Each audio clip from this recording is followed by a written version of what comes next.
Our next lecture is called Your Health, Your Choice.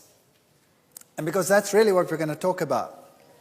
We have many choices that we can make, and these affect what we will be like, what the probability of diseases will be, all of these parameters. Now, we are actually fearfully and wonderfully made. And it is surprising that the human being can take so much abuse and still survive. And the fact that everything is still so normal is really very surprising. What are the risk factors affecting our health? Well, there are some things that you can change and some things that you cannot change. For example, if the environment gets to be very polluted, you can't very well jump off the planet. You're sort of restricted to this place. But there are other things, again, which you can avoid, which I like to call monsters in our lifestyles. Smog blights babies in the womb. Well, there's nothing other than you can do about that except stop breathing. And then there are other things that we do to ourselves, like we take stimulants, we have stressful lives. People wake up in the morning, they feel half dead, they need a stimulant. So one grabs for a cup of coffee or a cup of tea or a cola drink or a cigarette or any one of those just to get going. And you get hooked to these stimulants. And they increase your state of arousal. Then when you come home and you want to go to bed and you've had these all day long, then you need a depressant, something to calm you down. So you come home and you have a drink. Some people have alcohol or spirits. Some go for narcotics. Some are hooked on medication. Some take aspirins, or some just smoke pot, cannabis, marijuana, whatever. And then you can even have some people that try to opt out by using hallucinogens, LSD, ecstasy, any one of those, and if you're really down and out, you go for the inhalants. All of these have their problems. Let's first look at alcohol, generally speaking.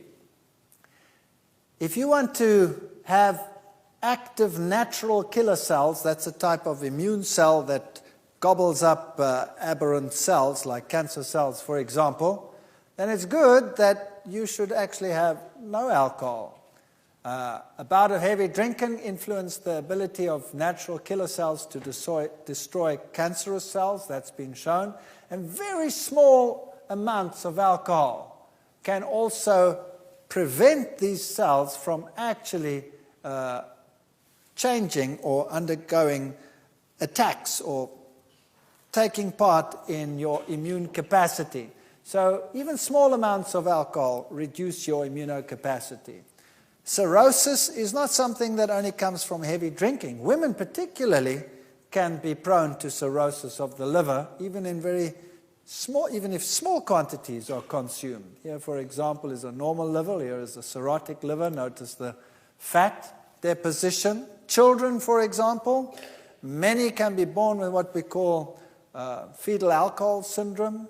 Typical would be a small head circumference, low nasal bridge, eye folds, short little nose, small mid-face, thin upper lip. And not all of these features present at the same time necessarily, but typically that would be fetal alcohol syndrome.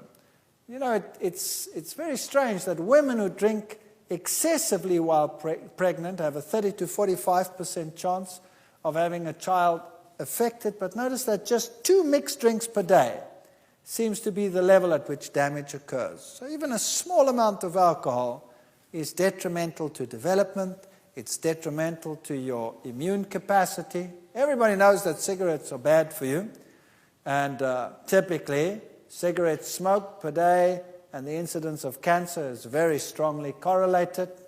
Here, for example, if you've never smoked in your life, what's your probability of reaching the right old age, let's say of 85. If you've never smoked in your life, you go up to the red graph, and your probability is around about there, 35%. If you have smoked 25 cigarettes or more a day, the probability of getting there is less than 10%. It's quite a difference. What about getting to 70? probability is actually very good if you've never smoked, 80% if you've never smoked, and the probability is only 40% if you smoke 25. So any reduction in smoking is already an improvement, but no smoking, banning would be the very best. If you look at world cancer rates, you'll see that Scotland, Hong Kong, Iceland, United States, Denmark are the ones way at the top there. And it seems like some of the industrialized countries are not doing too badly. Today there's a slight shift towards the non-industrialized countries. Lung cancer in the United States, males started smoking since the 1950s quite heavily, and then it increased rapidly to the 90s. Women lagged behind in this social adventure and only started smoking in 1965. Probably because women are more intelligent than men. Isn't that right? It must be, right? But it seems as if they are catching up eventually, and today there's actually a shift around. So given time, men get more intelligent. I don't know exactly how that works. Obviously, that's a pretty bad tumor over there. You don't want a lung that looks like that, or this is a typical smoker's lung compared to a smoke-filled lung of a non-smoker. And these are pretty bad.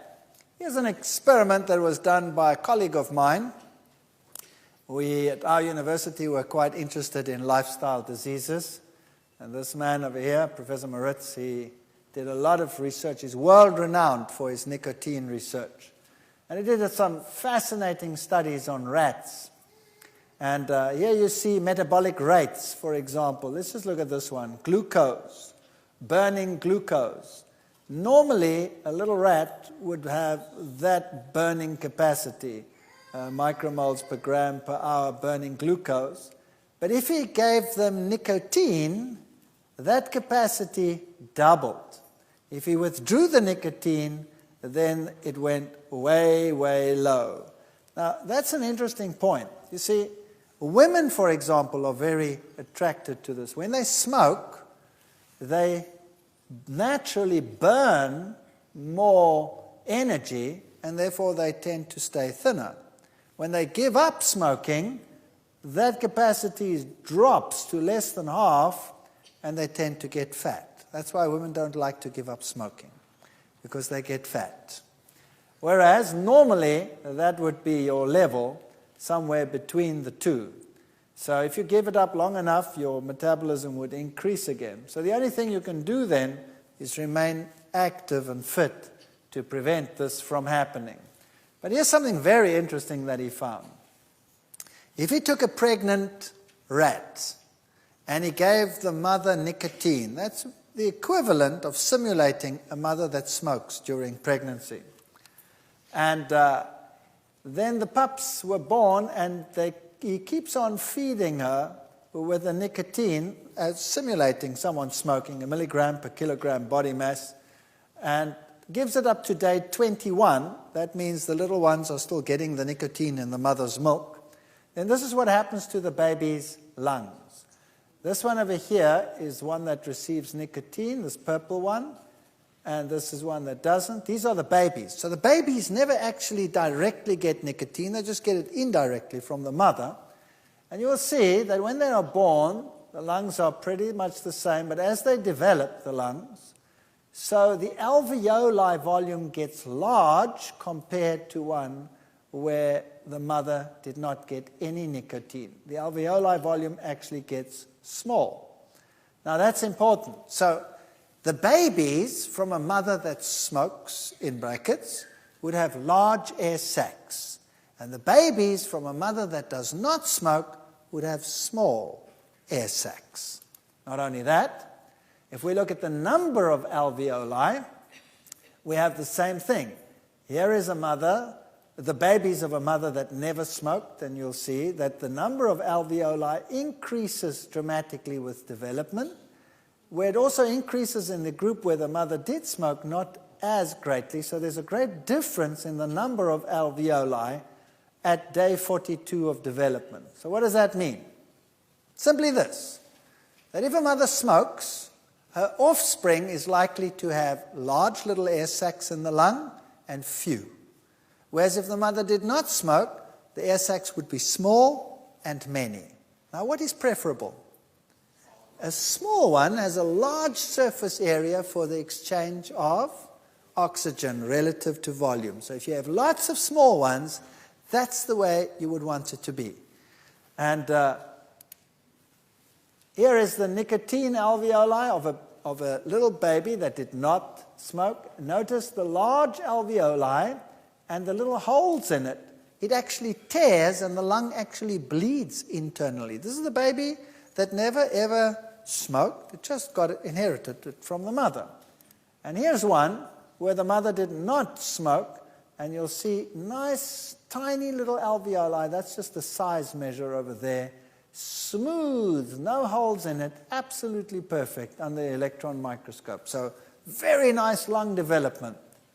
And then he did something interesting. He took the whole lung and he put it in an acid and he dissolved all the tissue away until only the elastic tissue was left.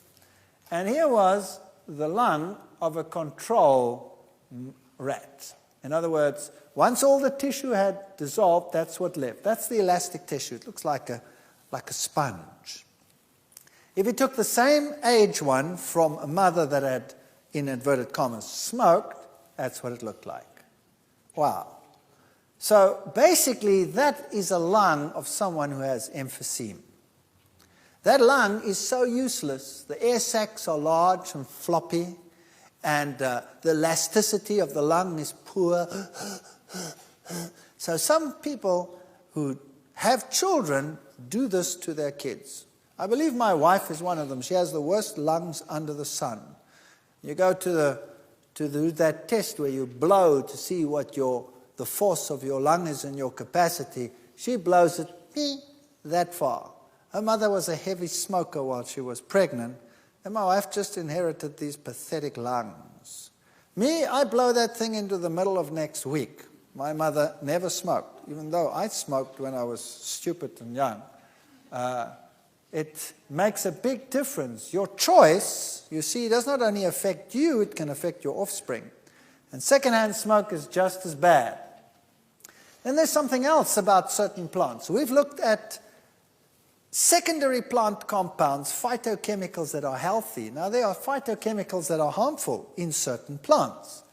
And these harmful secondary compounds can cause various diseases. Now, why do plants have them? They say these plant compounds are for toxic defense. They are digestibility reducing defense, and some of them are positive, like anticarcinogens. Bad ones are called alkaloids. Some are pyrethrins. You can use them as insecticides, for example, rotinoids, cyanogenic glycosides, tannin, for example, phenolic resins, caffeols, caffeine, theophylline substances that you find in tea, for example, theobromine, a substance that you find in cocoa, nicotine, a substance that you find in tobacco plants, for example. Those are negative compounds that you want to avoid. Now, different plants have different compounds. All plants vary in the substances within them. And so the whole animal kingdom is spread over the plant kingdom. So certain animals will eat certain foods and no other foods. So, for example, the tobacco hornworm is a worm that feeds on tobacco plants. And it has an enzyme which neutralizes nicotine. So that worm can eat that plant from morning till night, and the nicotine is neutralized and excreted as though it weren't even there. But it's also attracted to the nicotine. It's its target, and it goes and it eats it. The koala bear is attracted to eucalyptus oils. And the eucalyptus oils are eaten and attracts the animal, and that's its diet. It sticks to that diet. Another animal comes along, tastes eucalyptus oil, and goes, doesn't eat it. And so the koala bear has assured that that's its diet. And so the animal kingdom is spread over the entire plant kingdom in the world. Now, it's very interesting that an ungulate, For example, the eland, which is the largest ungulate in the world. That goes along and it will eat acacia leaves. And the same happens as would happen in tea or in coffee. And we'll talk about that as we go along. Here's the coffee bean. That contains caffeols and it contains caffeine. Caffeine and theobromide, the one that you find in cocoa products, are very, very similar. Fatty acid concentration gets increased when you consume these. Blood pressure increases, stomach acid. Adrenaline, noradrenaline levels start increasing, gives you a fight and flight mechanism, a stress reaction. Digestion and absorption time is increased. Caffeine is toxic. It interferes with muscle action. It's an enzyme suppressant. It's a carcinogen. 500 grams of tea contains enough caffeine to kill 1,000 mice. That's just one packet of tea. And it's mutagenic. For example, tetragenicity, more than the normal number of fingers, hair lip, and cleft palate. If you feed rats caffeine, then they develop tetragenicity, more than the normal number of digits. Or they develop hair lips, cleft palate, and what they also develop is exencephaly. There's a higher incidence of exencephaly, the brain developing outside the body. And that's not too uncommon in the world today either. These are the substances that you find in tea, coffee, and cocoa. Theophylline you find in tea, theobromine you find in cocoa products, and caffeine you find in tea and in coffee. Now, these substances would normally prevent animals, other than those that are adapted for that particular compound, to stay away from those plants. And that is a way in which the animals are spread over the plant kingdom. Now, what happens when an animal consumes something that it's not geared for? Well, then it has all these negative reactions. So what happens when, for example, you take caffeine into your system? The first thing that happens, besides all those negative effects, is that the caffeine causes your adrenal gland to release hormones. Two of them, adrenaline and cortisone. And adrenaline is the fight and flight mechanism, hormone. So you are geared to defend yourselves or to run like blazes. One of those two, right? The cortisone, on the other hand, is there to prevent inflammation in case of damage. And it is also there to make sure you have enough energy to do the fighting and the running. So what happens is the cortisone affects the liver, and the liver releases huge amounts of glycogen into the bloodstream. And that's the same as taking a huge glass of sugar water. So you have all this sugar suddenly coming into the bloodstream, ready for the action, the stress reaction that you're going to take part in now. But why do people drink coffee? To go for a heavy run or to beat someone up? Yes or no? No, just to wake up. And where do they sit while they're doing it? At their desk at a computer. So what happens? All of a sudden you drink your coffee and you get a glucose surge. That means you wake up. And in actual fact, you're getting ready to run or defend yourself or beat someone up. But you don't. You just continue with a computer. So now what's your body going to do? It's going to say, whoa, I have an emergency here. So it has to react to this glucose surge, so it releases insulin, and down come your glucose levels. And then all of a sudden you're hypoglycemic, like we discussed just now. That means you're feeling lethargic, tired, stressed. What's the solution to the problem? I need another cup of coffee. So you get another cup of coffee, and you go through the same process over and over and over again. And instead of doing what you're telling your body is happening to you, you are shunting all of this into a totally different direction. It's the worst thing you could do with your body. Tea. Now here's a typical tea plantation. Look how nice and square it is. And there is my example of this nice animal, the eland. Now, the animal that you see on the screen there does not eat tea. It eats acacia leaves. Now, the eland is attracted to acacia leaves, and the acacia leaves have tannin in them. Now, as the animal eats the acacia tree, the tree actually protects itself against overgrazing.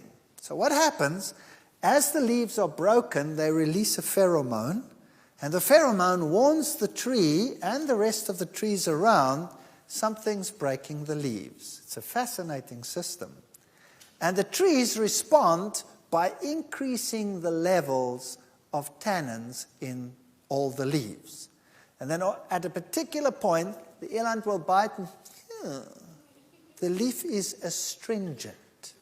And so it will leave the tree and go somewhere else. It won't eat the tree next door because that one's been warned as well and also is impalatable. So he'll walk about 50 meters and then he'll start grazing again. And then the same happens, and that's why the animals graze and walk and graze and walk and graze and walk. It's a marvelous system. Evolutionists say it developed by evolution. I believe it's design. I believe God put it into the tree to prevent the eland from, what prevents this animal from just stripping the whole tree? What prevents it? Nothing. Here's a mechanism that tells it, enough for you, off you go and eat elsewhere. Now there's something else that's interesting. A tree wants to grow. And so the young leaves and the buds are protected as well by putting higher levels of these noxious compounds in the young leaves. We call it the ephemeral tissue, into the young leaves and buds. And then the animals come and eat, and they eat the older leaves rather than the young ones, because the young ones are impalatable to them. And that way, the tree can actually grow even though it is being grazed upon. That makes sense, doesn't it? Imagine if animals came along and only ate the young growth. The tree would never be able to grow. No plant would grow. That would be the end of it. So nature is designed so that there is no overgrazing and that plants can grow even though they are a food source for animals. It's actually a magnificent system. So now, what have we established? When these levels are high, they are deterrents to animal. They cause digestive problems. They cause repression of enzymes and functions such as that. So now let's see what happens when you go to gather tea. Notice that these plantations are square on top and on the sides. They are square. How did that happen? See, what they do is they go and they have found out that it's not good to cut the leaves. The best is to take a long stick and to walk and to trim them. So they go, and they cut them this way. They trim them down to these nice square. That's how they prune them. What does that simulate? So you're breaking the leaves like this. What does that simulate? Yes, that's right. It simulates an animal eating the plants. What would be the natural reaction to the plants after this? To raise the level of compounds that act as deterrents. And when the young leaves then come out after that process, they will have higher levels of deterrents than in a plant that had not been treated in this way. Does that make sense? And then the pickers go out, and for the very best of teas, what do they collect? The two top leaves and a bud.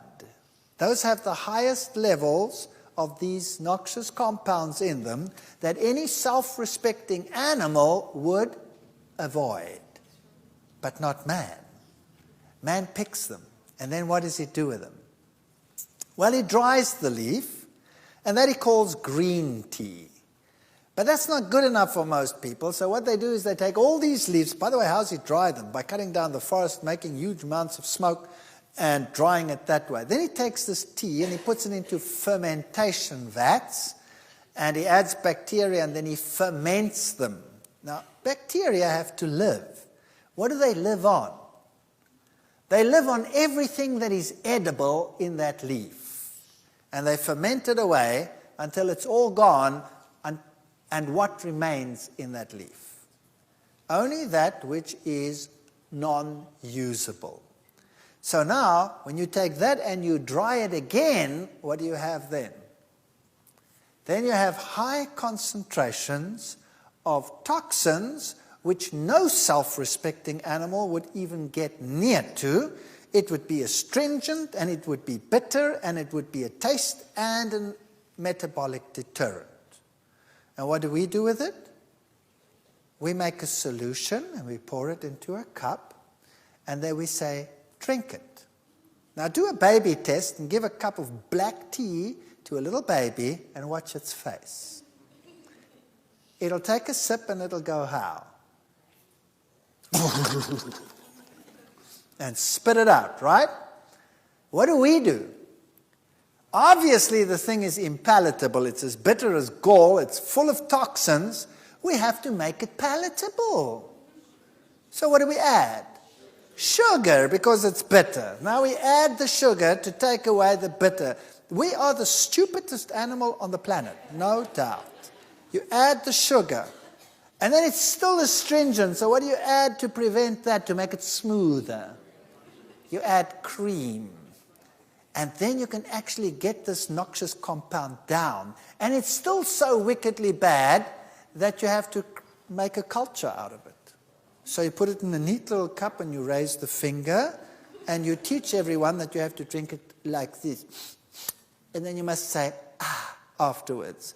And when you've learned that, you've become a tea drinker, right? And there is no animal as moronic on the face of the earth. No other animal would do that except man. So tea and coffee is bad, bad news. So I have good news for you. There are many, many plants out there that have very good phytochemicals in them, and herb teas are not made from 2 leaves and a bud. How do they make herb teas? They take the whole plant and they use the whole plant for herb teas. So that is the best way to go about it. And then I have another piece of good news for you. There are some herb teas on the market which taste just as bad as black tea. So you don't even have to give up anything. You just switch to a horrible herb tea, and then your problem is solved. And you add whatever you wanted to make it palatable. But the good news is there are herb teas that are actually palatable. So do yourselves a favor and a flavor. Switch to herb teas and cut out the ones with the alkaloids. Sources of caffeine, for example, ground beans will give you 66 to 80 milligrams in a 2-cup drink. Filter drip will give you 110 to 180. So those are your typical coffees. Decaf will give you very little, but decaf contains the extractant, which is equally harmful because these are normally organic compounds with which they dissolve the caffeine out. So you're losing the caffeine, but you're gaining the extractant. Teas, as you see, are also quite rich in caffeines. And then your cola drinks also have caffeine. So Coke has a double whammy. 12 teaspoons of sugar, plus it has caffeine. It gives you a double whammy. So Coke actually should never be consumed by any human being. In fact, that company, well, what's the name of the product? Coke. Why? Because it's the extract of what? Cocaine plants. And these days they have to extract the drug, but it makes it addictive, or it used to in the past probably, and now they just add caffeine to solve that problem, because that'll make it also addictive, because they'll make you constantly hypoglycemic and on you go, and it makes it addictive. Chocolate products are bad, bad news. Look at all the products and the theobromines you get out of those. Cold remedies, weight control things, diuretics, they put these compounds into everything. For example, a simple slab of Cadbury milk chocolate, 1 ounce, will contain 44 milligrams of theobromine. Chocolate syrup, 2 teaspoons, 89 milligrams. Chocolate flavor, mixed milk, 120 milligrams. We give it to our kids all the time. I don't understand why we do that. These days you can buy soy milks that have got chocolate and cocoa products in them. Well, why don't they make one with carob? Why do they have to make it with caffeine and theobromine products? I wouldn't drink it. I'd just watch people drink it. Now, that's one thing we can avoid. Remember, this lecture is called Your Health, Your Choice. It is your choice whether you want to drink cocoa products, whether you want to drink teas and coffees, when you could drink herb teas, and you could replace your cocoa products with carob products, and retrain your palate, and you don't really have to give up anything, you just switch to something better. And there's something else that we do. Fats and cardiovascular diseases. The type of fats we consume are very important in terms of how we live and how we die. For example, amongst men, the big killer is heart disease. And about 27% of men will die eventually of heart disease. In women, the situation is better, or so they might think. Only 18% of women are less likely to die from a heart disease. But here's the problem. Here's a New Scientist article. Surprise, the truth about women's hearts. If a woman gets a heart attack, she is 72% more likely to die from it than a man. 72% more likely to die from it than a man. Why? Well, the reason is that a woman has these estrogen hormones. And estrogen is what's going to cause the problem. When a woman gets a heart attack, then the heart goes into fibrillation, but not only the heart. The big vessels coming out of the heart, the vessels themselves go into fibrillation. And that's what will give them a far greater risk of dying. A man not having those estrogen levels, the heart goes into fibrillation. If they can shock it back into reality, that's so fine. But at least the vessels don't fibrillate. And if your vessels fibrillate, well, then the blood doesn't go through that either. You cut off the oxygen to the brain, and then you die. So a woman is more likely to die from a heart attack than a man. If you take a typical statistics in the States, for example, then you'll see almost a quarter of the population, I mean, that's horrendous, have some form of cardiovascular disease, like high blood pressure, 50 million, coronary heart disease, 12 million, myocardial infarct, 7 million, angina, 6.2 million, stroke, 4.4 million, rheumatic fever and heart disease, 1.8 million. That's the American Heart Association. That's pretty horrendous. And cholesterol levels are very, very high. 98.1 million American adults have high cholesterol levels. Even young kids, 19 years old, have cholesterol levels of 165 milligrams per deciliter. There's only one nation that keeps up with them, and that's Finland. No other nation. And that's the reason why.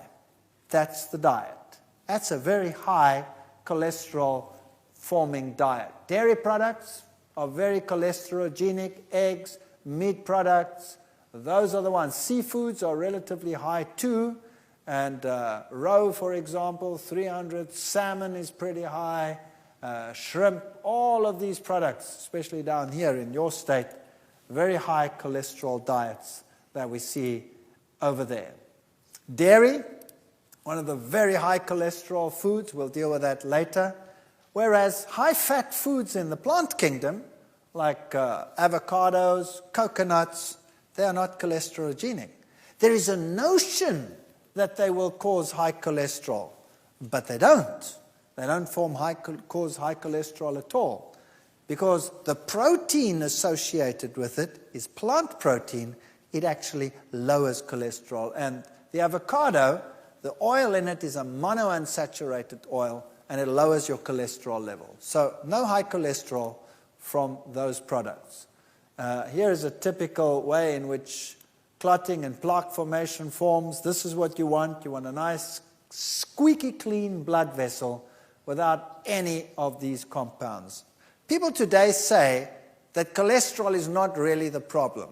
In actual fact, they're right. Cholesterol is not the problem per se. It's the way in which the cholesterol is distributed that's the problem. Here's the Framingham heart study, which clearly shows that the more cholesterol, the higher the risk of cardiovascular disease. So yes, the risk is higher. But how the cholesterol is distributed plays a very, very important role. If you have cholesterol clogging your arteries, then the arteries' lumen becomes smaller, and then you have a greater risk of a disease. Typical plaque formation. Notice how small the lumen has become. This is a person who has died of a heart attack, and you can see the clogging of the arteries over there. So a plaque is this mass of fat and cholesterol. Arteriosclerosis is hardening of the artery. Often calcium deposits come in there because you have such high acid diets that the calcium even deposits in the blood vessels. Then you can get clots, and they can start floating around and cause strokes and heart attacks and all kinds of problems like that. And by the way, if you're an African American, then you have twice the probability of getting these diseases than if you are a European white stock. That's just the luck of the draw. It just happens to be so. And I think the reason is that the population that is derived from black Africans in Africa has had a shorter time to adjust to high-fat diets than the Western typical European society. So that's just something we have inherited over time, a greater capacity to deal with a bad diet than the poor black people have that have had a shorter history of such diets. Now here's something that's very fascinating. The American Heart Society started warning against saturated fats and said they were the ones that caused heart disease. And by the 1970s, this started taking effect. And the average American started changing his diet, taking more polyunsaturated fats and less saturated fats. Is that correct? And they told everyone to switch from what to what? From butter to margarine. That's right. And lo and behold, it worked like a bomb. Here's the American figure, and you can see that heart attacks dropped dramatically between 1970 and 1993 when this advertising campaign made the people aware that they had to change their diets.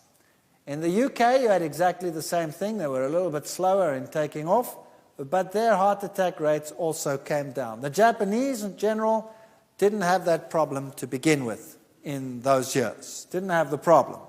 So, obviously, the problem was the saturated fats. And so, all over the world, advertising campaigns started saying, switch to polyunsaturated fats and prevent heart disease. That was great.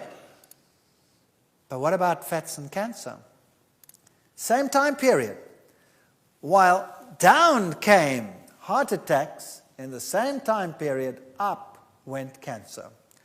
Breast cancer soared, prostate cancer soared. Now, what was the problem? What was the problem? World all-sider cancer rates. Hungary, Czechoslovakia, Luxembourg, Denmark, Scotland, Hungary, England, Wales, all the high-fat consuming nations were the ones that showed the high cancer rates. And so in the 80s, they started doing experiments and found that your diet is affected by what you eat, and particularly your fat intake. So the more fat consumed by a nation, the higher the risk of cancer. The Netherlands, for example, was way up there. Denmark, UK, New Zealand, Canada, Switzerland, US, those are the top of the hit parade countries, high fat consuming nations. And they clearly showed that if you fed a rat a carcinogen, that's something that produces cancer, and you feed it a high-fat diet, then it has more cancer than if you feed it a low-fat diet. In fact, twice as much cancer. So obviously, fat caused the cancer. And the types of cancer particularly were breast cancer, colon cancer, rectal cancer, prostate cancer, and pancreas cancer. Those were the cancers that were induced by fat products. World breast cancer and prostate cancer, look at the prostate cancer. Switzerland and Norway are top of the hit parade. I'll be dealing with that when we're dealing with dairy products. Breast cancer, England and Wales, Denmark, Scotland, Ireland, and those countries, New Zealand, all the heavy animal fat nations were the ones that were involved there. Colorectal cancer, the same sort of picture, New Zealand at the top, Hungary, Denmark, those are the top cancer countries in the world. So what you eat affects your health. Now in the next session, we will be looking at what it means to change the fat in your diet.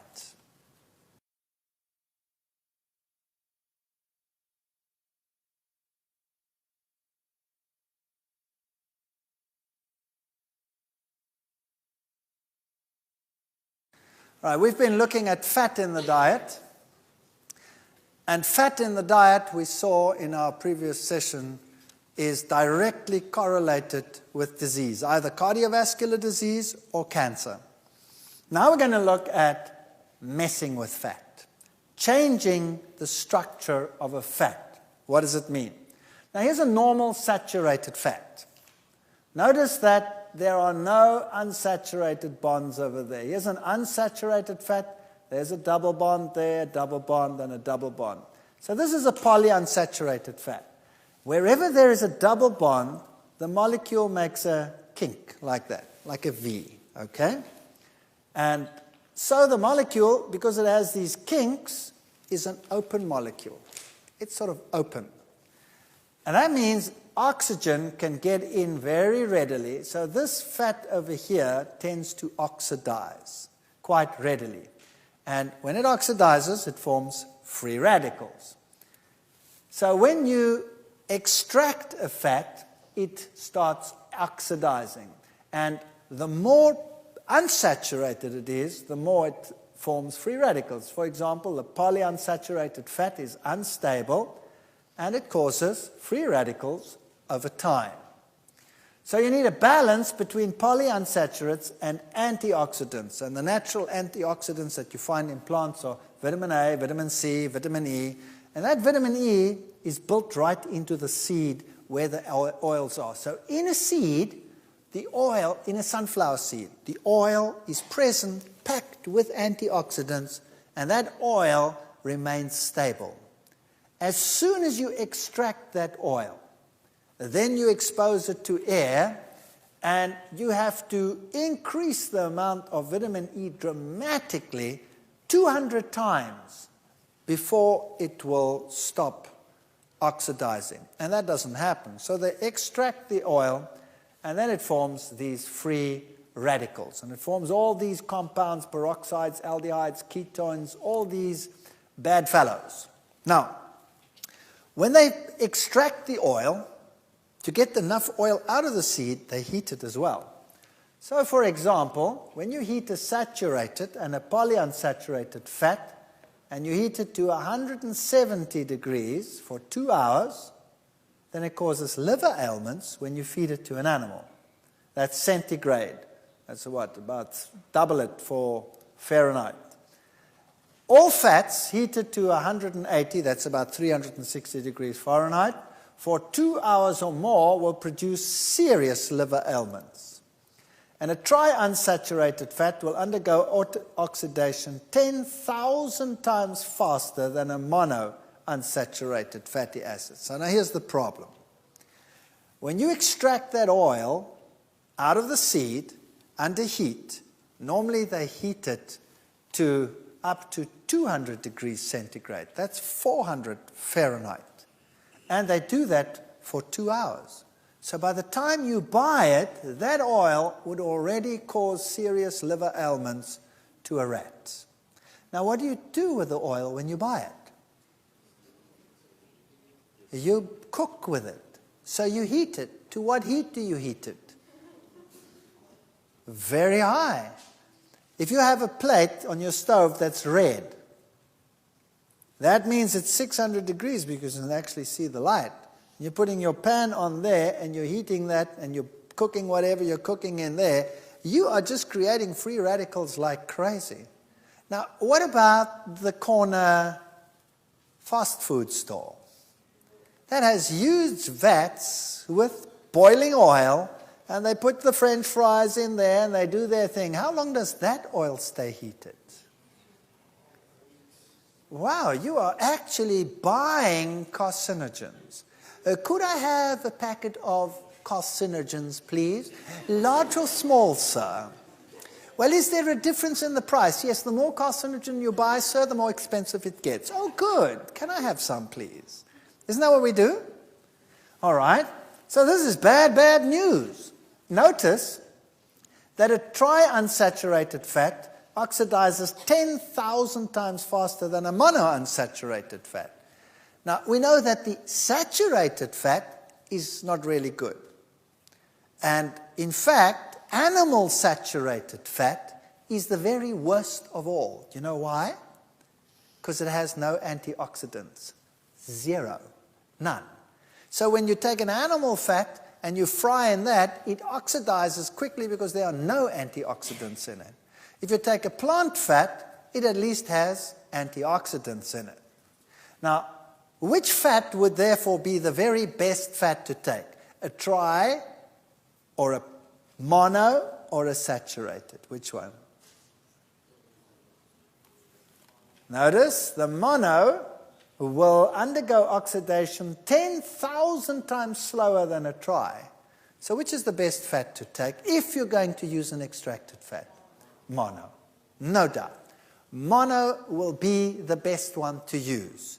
How would you like to have it extracted? Heat extracted or cold pressed? Cold pressed. See, it's all very logical. And you can choose. You can go to the store and you can choose carcinogen or polyunsaturated or monounsaturated heat extracted or monounsaturated cold pressed. It's your choice. Of course, it affects your pocket, but it also affects your health. Which one would you buy? Monounsaturated cold pressed. Which one do you think is the best one on the market? Olive oil. Why? Olive oil has stood the test of time. Canola oil is also a monounsaturated fat largely, but it's rapeseed and it has other components in it which might not be so hot, and it is a far stickier oil, generally speaking. So the one that one, if one is going to use it, would be mono olive oil. And you can see that that is a saturated, polyunsaturated mono. It takes the longest before it starts oxidizing. In fact, it only really starts oxidizing after being heated for about an hour or 2 hours.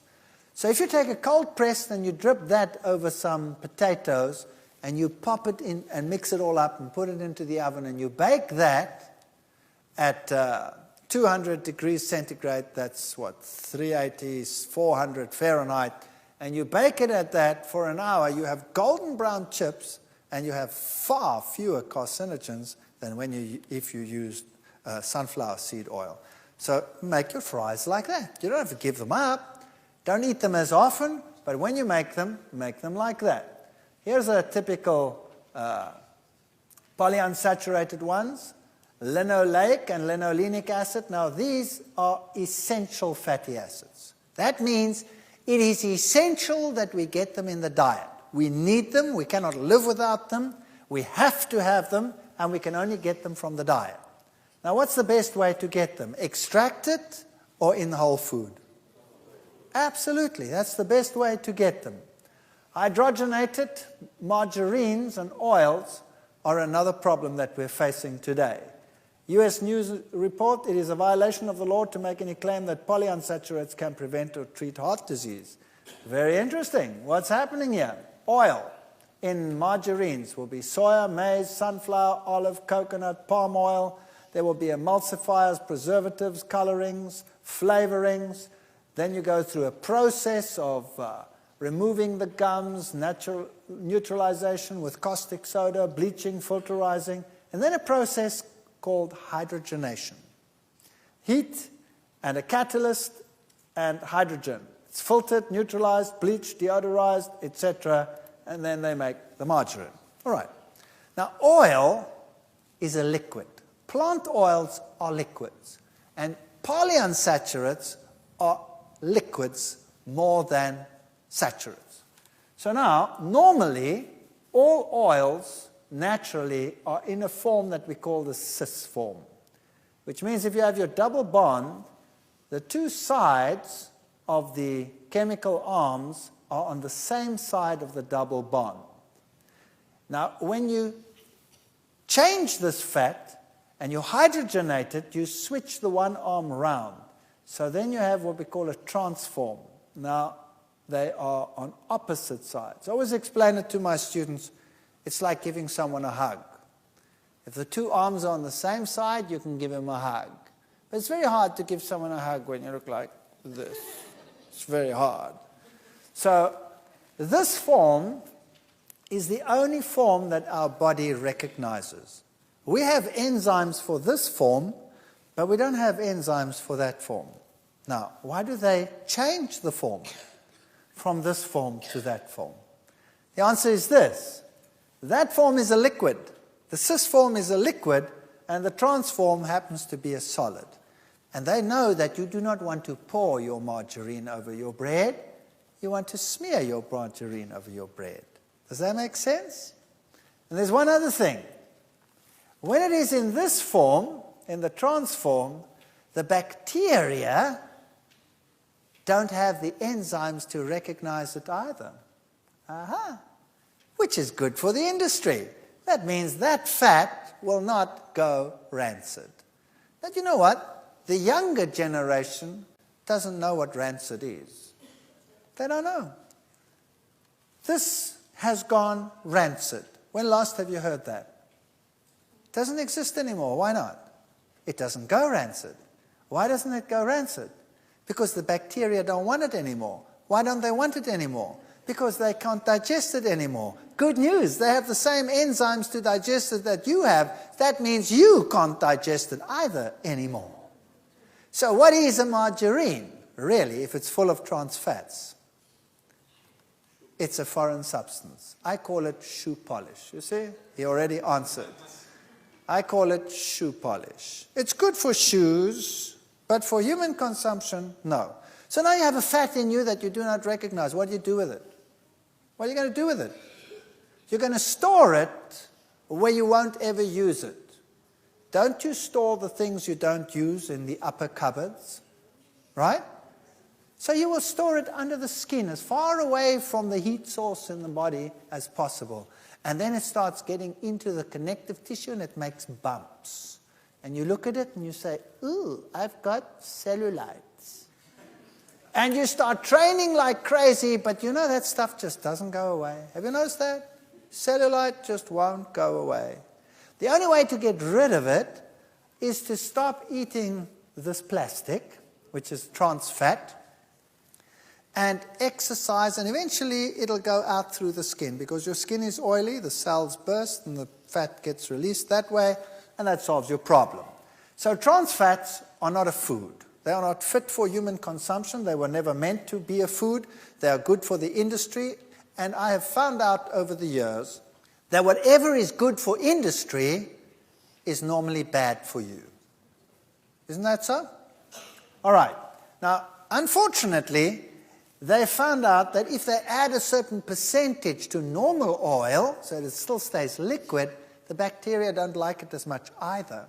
So when you buy oils, sunflower seed oils liquid, read on the label, and it says sometimes partially hydrogenated. Have you read that before on the label?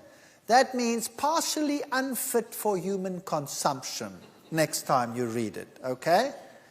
And so don't use it. If you're going to use a margarine, use one that contains no trans fats, only natural oils, and uses something else to make it thick, like cornstarch or something like that they normally use. You can buy margarines like that, but generally speaking, any extracted oil is bad news. Let me explain why. Take a breath. Let's continue. Think about this. If I take a basin of water and I pour oil in it, and then I take hot water, warm water, and then I take a plate and I go dip out. What will my plate be like? Oily. If you run your finger along it, you'll have a film of oil on it. Isn't that right? Now, if you take free fat and you put it into your stomach, that's hot water, 37 degrees. Now you put food in it and you dip it in, and each piece of food has a layer of oil on it. That means the enzyme, which is water soluble in your stomach, can't get through, and it takes longer to digest, and you get fermentation. When it goes through to the rest of your intestine, you add bile salts, and the fat becomes miscible. It's already there, and the fat goes into the blood here in the top part of your intestines already, and it ends up in your blood, and now your blood has fat in it, and all your blood vessels, consider them plates that you're going dip, dip, dip, dip, dip, dip, dip, dip in the fat. And now your blood vessels contain all these, and the exchange of oxygen is slowed down. That means you're getting less oxygen to your brain.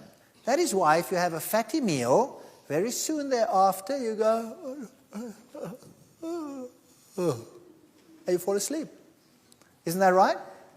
Whereas if you had no free fat in your diet, it would first have to be digested. It would be released as free fat lower in the intestine.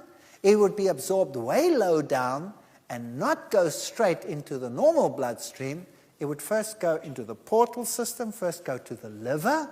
The liver would work with it like a factory, take it out and pass clean blood to your heart, and you would never have that. So if you had a whole food diet, you would stay awake.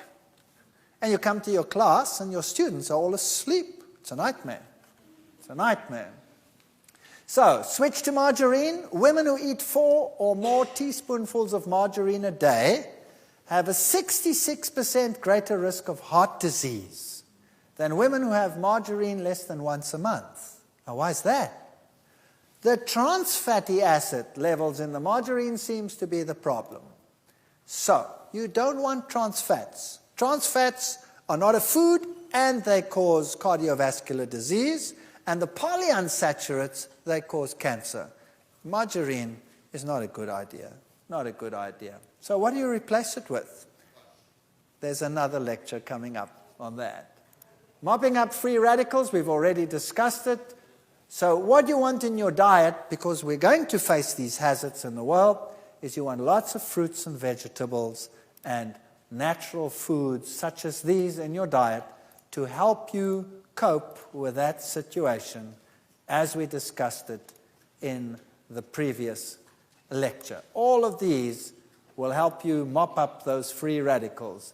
And it's very important that you don't just look at them, you actually eat them. Now I want to speak about one real hazard in the world today. I just want to make it quite brief. And that is additives. Here you have another choice. So we've seen your health, your choice. You can choose the oil that you want to buy. You don't have to give it up. You just choose the one that's going to be best for you. You can eat it in the whole form, or you could eat it in the extracted form. There are many, many things that you can do. But you can also look at what they put in the food, the additives. Today, there are about 8,000 additives listed by the World Health Organization. The number is increasing dramatically. Anything from anti-caking agents, anti-foaming agents, dyes, bleachers, bulking agents, emulsifiers, stabilizers, firming agents, flavorants, gelling agents, preservatives. The list is just endless.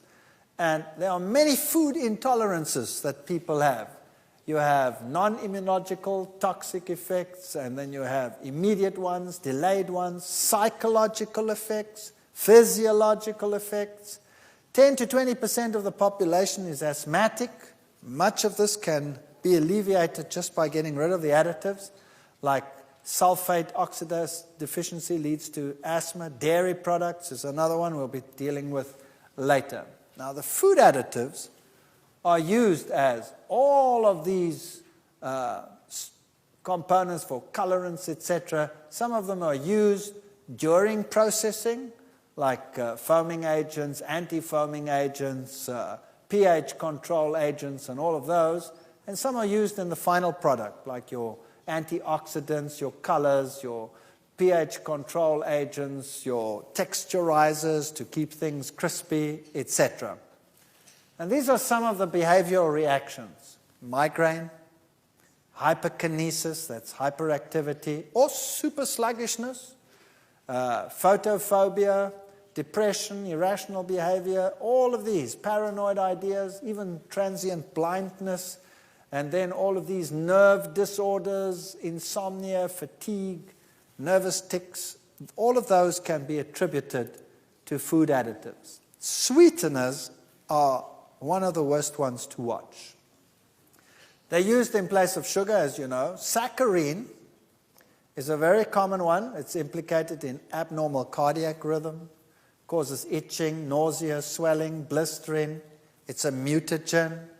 It's listed as a carcinogen and banned in some countries. Some countries don't ban it. I don't think the United States actually bans it. It's one of the countries where you can get it. So saccharin is not one that we should take. But one that is probably most rampant in the world today is aspartame. It is used everywhere. It's used in power drinks. It's used in sport drinks.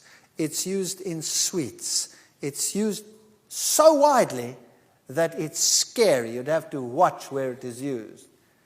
Aspartame is the technical name of a brand name such as NutraSweet, Equal, Spoonful, Equal Measure, all of those.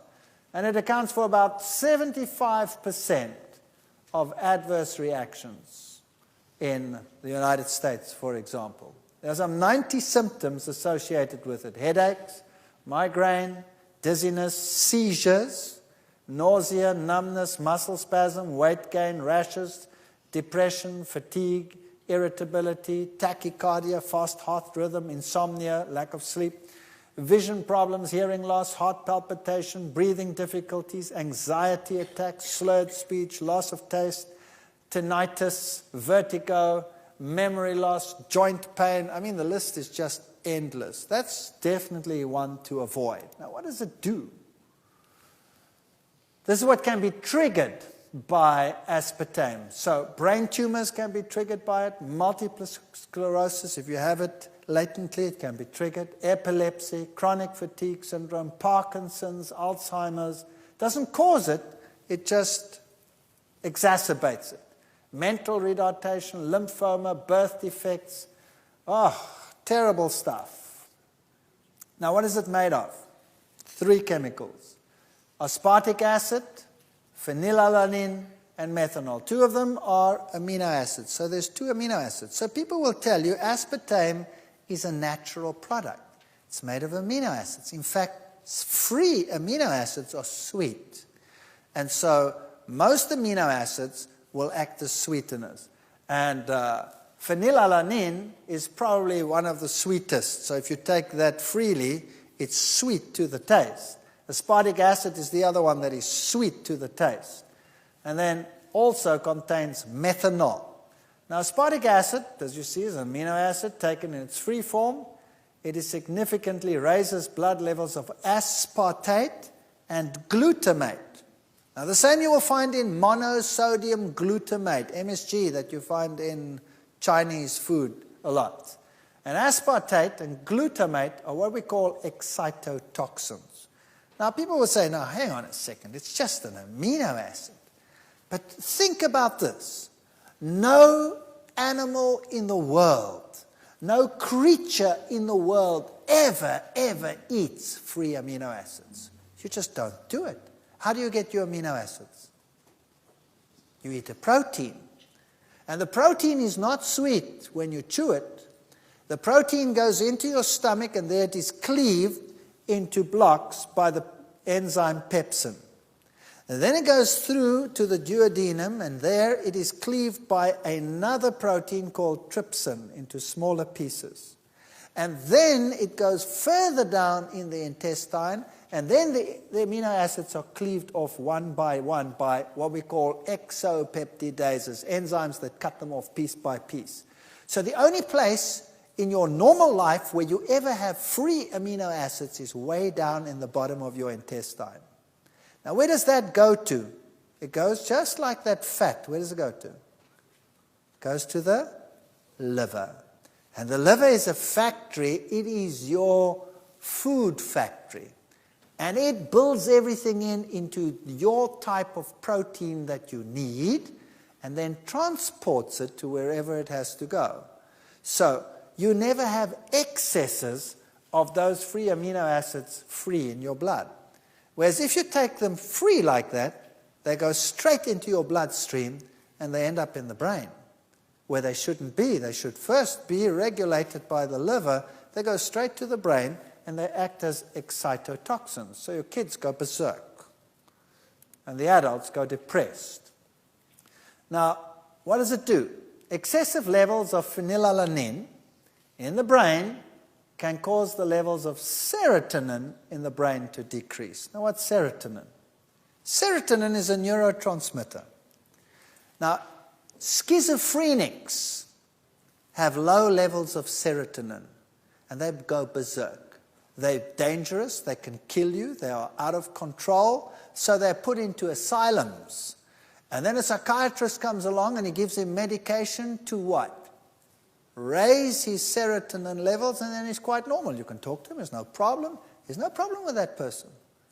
And as soon as he's off the medication, down goes the serotonin levels and he becomes aggressive. So now imagine this. We are making our society aggressive by giving them excessive levels of phenylalanine.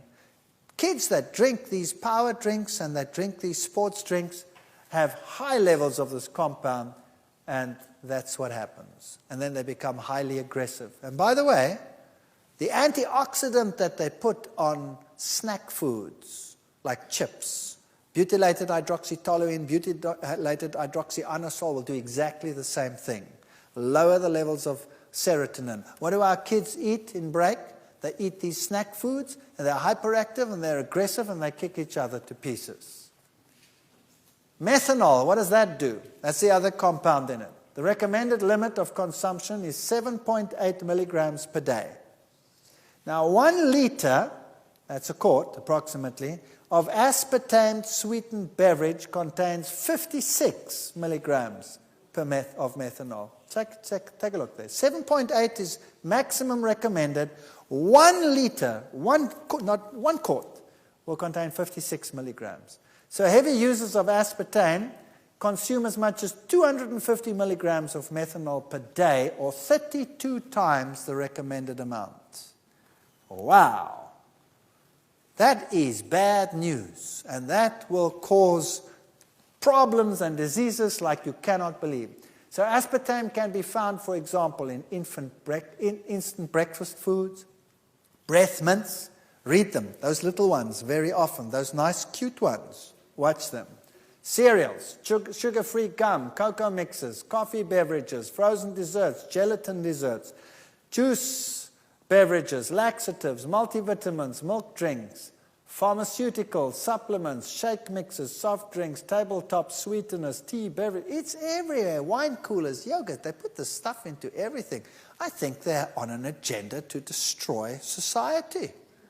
I think that's what they want to do. By the way, the level of brain tumors in areas where aspartame was introduced is far higher than in places where it's not introduced. So it's even carcinogenic. MSG will do very much the same thing.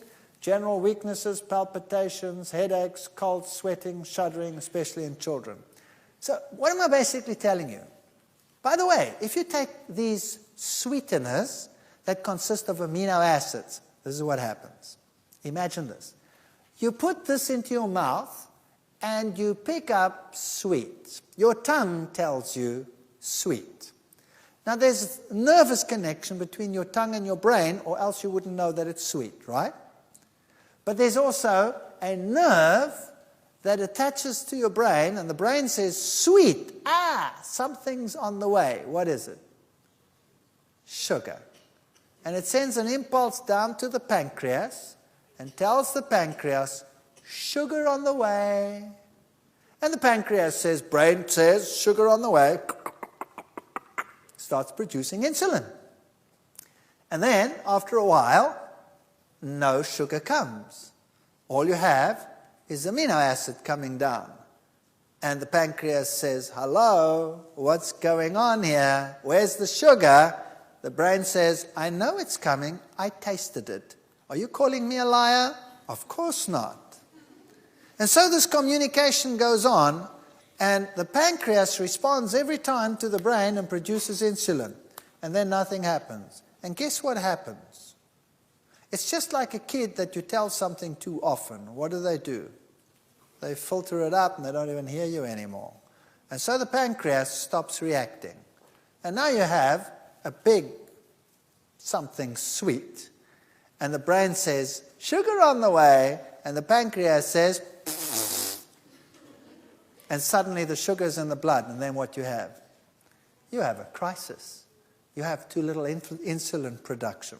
So sweeteners, bad news. If you want to make something sweet, then use dates, for example, or natural products like that. So headaches, sweating, seizures, shuddering fits, all of these. The antioxidants we've already spoken about, butylated hydroxytoluene, butylated hydroxyanisole, those are the ones that they put onto all the snack foods. They also lower the serotonin levels by as much as 40%. That's like a schizophrenic. You're turning your kids into schizophrenics. Colorants cause hyperactivity, aggressiveness, allergic reactions, anaphylactic shock. Tartrazine is particularly bad. Preservatives, the sulfites that they use, they cause asthma attacks, for example. It's also a mutagen. So if you buy something that has been sulfur treated, then what you do is you soak it. Say dried fruit. Just soak it, throw the water off, and then you don't have that product on there anymore. Sodium benzoate is a very common preservative in most dairy products. All margarines have it just about. It's very similar to tartrazine, so it's a hyperkinetic. You want to avoid those. The nitrates are carcinogenic, the nitrites that they put into cold meats and cheeses, but we'll cure you of that, so that's no problem. So when you're reading these bottles, it's a nightmare. Going shopping in a supermarket has, for me, become a nightmare. And I stand in front of the racks and I read the labels. And I put the product down. Anything, peanut butter. You want to go and buy peanut butter? You read the labels. And I call the supermarket manager. My wife freaks. She runs away. And I say, excuse me, sir, I'm looking for peanut butter and I can't seem to find it. And he says, but sir, there it is, right in front of you. I said, no, sir, not toxic waste, peanut butter. Let me show you. And then I give him the list of the ingredients and I tell him what each of them does. And I say, don't you have peanut butter? This and this and this and this brand don't have those things on it. Why is it that you only have these brands on your shelf? Couldn't you cater for people that want food and not toxic waste, please? And if enough people do that, eventually you have food on the shelves. So pressure. And learn to read the labels. And start switching to these types of foods. And I know there are problems there too, with sprays and all of that, but we'll be dealing with that as we go along. But this is health food that prevents most of those problems. So basically, your health, your choice. Start reading your labels. Don't pick the brands that have the products. Choose the ones that don't. For example, simple thing. If you want to buy ketchup, the one contains vinegar, as an agent to make it sour. The other one contains citric acid. And we have both brands in my country, the one with citric acid and the one with vinegar. Now, vinegar is an end product of fermentation. In fact, bacteria will go no further in the fermentation than vinegar. There it stops. That means we don't handle vinegar very well. We don't have an enzyme that breaks vinegar down in the digestive tract already. So it goes into the bloodstream and is an acidifier. Citric acid is what you find in nature. You don't find vinegar naturally, except if something has fermented. So the natural sour in citrus, for example, is citric acid. Lemon juice is highly sour, but it is a compound that you break down readily. So if you can choose the one that has citric acid and not the one that has vinegar in it, acetic acid. And if they don't have one, phone the company and say, excuse me, why do you put this and that in your product when this and this and this is better? And if you do that long enough, eventually there'll be a brand that has citric acid. And look for it. Choose the better ones and make sure that they're on the shelves, and start putting pressure on the people out there to say that the consumer is more important than the supplier. And your health, your choice. Thank you.